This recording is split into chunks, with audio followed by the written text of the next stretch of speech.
C'est différent parce que je pense d'abord et avant tout que le logiciel DaVinci a énormément évolué. Moi, j'ai connu, en 2018 un changement de logiciel qui avait été très douloureux, chaotique, avec un logiciel qui n'était absolument pas au point.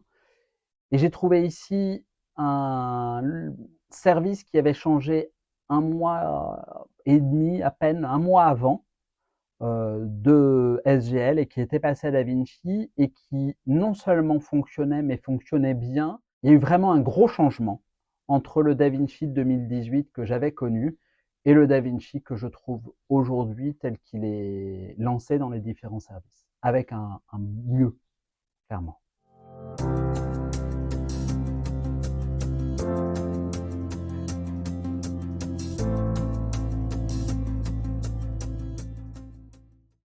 Alors la première des choses, c'est pour moi de contacter et d'aller voir d'autres services. Je pense que c'est vraiment essentiel. On ne prend pas le temps de se déplacer, on se dit qu'on va avoir tous nos plateaux qui vont nous attendre. Et je pense qu'il ne faut pas que ce soit seulement les médecins qui aillent voir comment ça se passe ailleurs, mais il faut y aller avec des techniciens, avec des secrétaires, éventuellement avec des aides de labo s'il y a une grosse part rangement. Avec la cadre de santé, il faut aller voir ailleurs.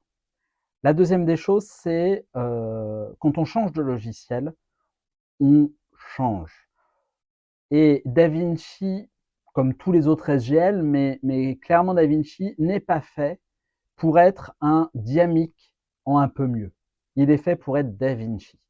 Ça veut dire que tous nos codes d'enregistrement, je pense que c'est le moment de les réévaluer, de les repenser et de se fondre dans la façon dont fonctionne le nouveau logiciel.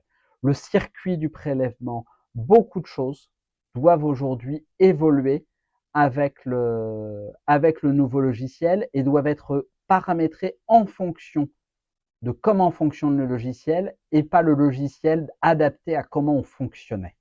Parce que sinon, on va passer à côté de la moitié des fonctionnalités du logiciel. On va avoir un logiciel qui sera lourd, un fonctionnement qui sera lourd et qui ne permet pas d'être très, très, très fluide.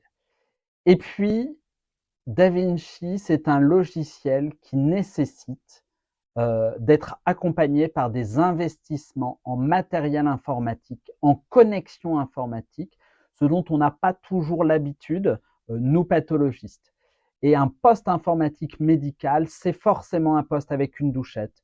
Il faut aller vers la reconnaissance vocale, ça doit être une option supplémentaire et une petite ligne sur le budget du changement. On doit avoir à chaque poste technique un ordinateur, une douchette, une imprimante de cassette ou d'étiquette, voire parfois les deux. Et ce service ici, comme l'était d'ailleurs le CHU de Poitiers, sont des services dans lesquels l'informatique, la direction générale ont énormément investi en matériel informatique. Et je pense qu'aujourd'hui, si on veut faire une mue réussie sur le logiciel, c'est d'être accompagné par la direction informatique, d'avoir des enveloppes financières pour l'équipement en matériel informatique, en double écran, en ordinateur de dernière génération, en poste informatique sur toutes les étapes de la macroscopie, etc., etc. On a des douchettes partout, on a des écrans tactiles quasiment partout, des choses que ce service n'avait pas avant DaVinci.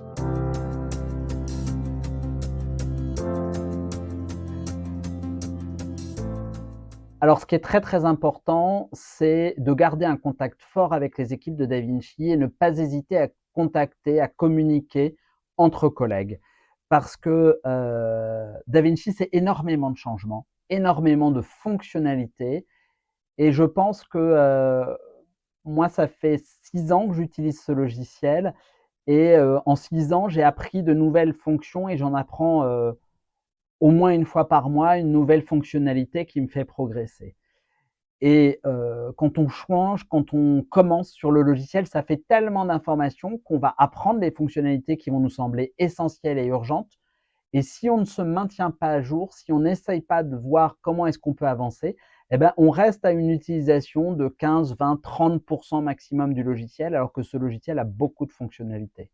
Donc le message, c'est pour les secrétaires, pour les techniciens, pour la CAD, pour les médecins, pour tous les personnels d'anatomie pathologique, maintenez-vous à jour.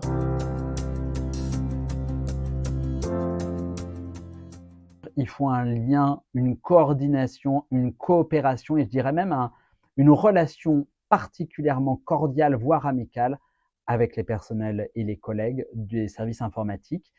Passer à DaVinci, comme passer au nouveau SGL, c'est passer dans un monde où, dès que l'informatique ne fonctionne plus, on ne fonctionne plus.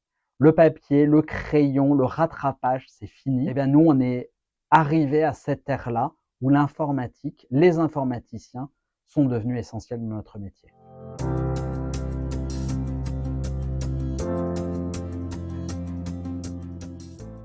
Beaucoup d'ambition pour le service. Alors, là, on vient de passer en pathologie numérique. On est un service qui passe ses projets à temps, à jour, sans retard, un projet par an. Dans nos projets, avec le SGL, on va commencer par ça. Le premier projet, c'est bien évidemment le lien avec la biologie moléculaire, la prescription connectée des actes de biologie moléculaire, le retour des données de manière structurée de biologie moléculaire, un seul compte rendu, ça c'est notre objectif et, je dirais qu'on attend maintenant DaVinci. Nous, on est prêts et je pense que notre établissement est volontaire pour ce sujet-là. Et puis c'est une ambition du professeur Roger, c'est une ambition que j'ai depuis longtemps, c'est celle de la prescription connectée des actes d'anatomie pathologique. On espère la mettre en place rapidement. Et puis pour notre service, les projets, ça va être de redevenir attractif ou de faire savoir notre attractivité. On a un très beau laboratoire, on a de très beaux moyens, mais on manque d'effectifs, on manque de techniciens, on manque de candidats médecins. Et donc l'un de nos objectifs d'ici la fin de l'année, ça va être de faire savoir ce qu'on fait bien, de telle façon à essayer d'attirer de plus en plus de médecins, jeunes, un peu moins jeunes, avec de l'expérience, de telle façon à pouvoir renforcer nos effectifs et pouvoir répondre aux demandes des cliniciens du CHU de Nîmes. Et puis, peut-être demain, l'intelligence artificielle, on vient de passer en pathologie numérique, ça va peut-être arriver, peut-être d'autres projets. Il y a le projet Impulsion qui est actuellement dans les mains de la FACAP et du groupe Impulsion, de comptes rendus structurés qui seraient nationaux. Et puis, on espère, il y a quelques nouveaux automates qui arrivent sur le marché. On parle beaucoup du microtome autonome qui n'est pas encore arrivé dans notre pays. J'aimerais bien pouvoir le voir fonctionner et réfléchir bien évidemment à son implémentation dans notre service.